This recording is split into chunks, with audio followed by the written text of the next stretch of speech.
Are you feeling a little down this week, a little slow in your step?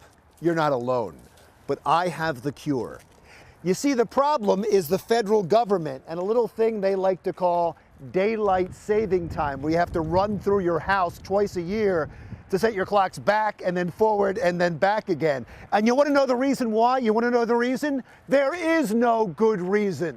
It is an antiquated, unnecessary, inconvenient, possibly dangerous idea whose time never should have come in the first place. You know who came up with the idea for daylight saving time? Ben Franklin in 1784. You know why? He wanted to save on candle wax. Well, the great candle wax shortage has been averted. Can we get our extra sleep back now? Woodrow Wilson then made daylight saving time law in 1918 to support the war effort. How that made sense, nobody knows. I frankly like to think that our presidents like to think of themselves as all-powerful. They can control time itself. Because several presidents have played with daylight saving time since then. Roosevelt, Carter, Bush, all extended the time between moving forward and falling back by days and even months to save energy. But there have been several studies that show that any money saved in electricity costs are eaten up in heating and air conditioning costs. Again, it makes no sense. We need a movement.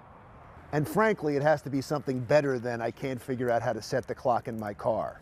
How about this? We start a movement for people who are afflicted by seasonal affective disorder.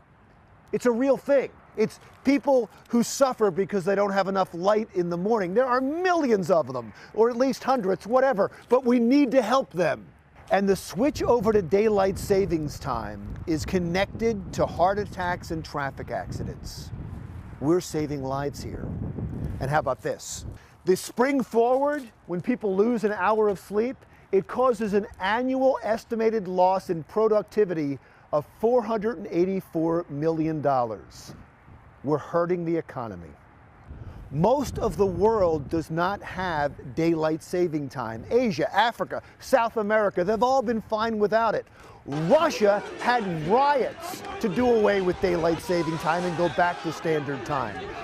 Arizona, Hawaii, Puerto Rico, they've all done away with daylight saving time. It's time for Delaware, Pennsylvania, New Jersey, and New York to join them.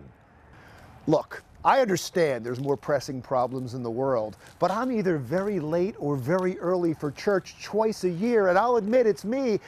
The clock on the dashboard of my car is wrong half the year, but it'll never change. Why? Because we're used to it. As Mark Twain once said, often the less there is to justify a tradition, the harder it is to get rid of it. I'm Larry Mendte. See you next week.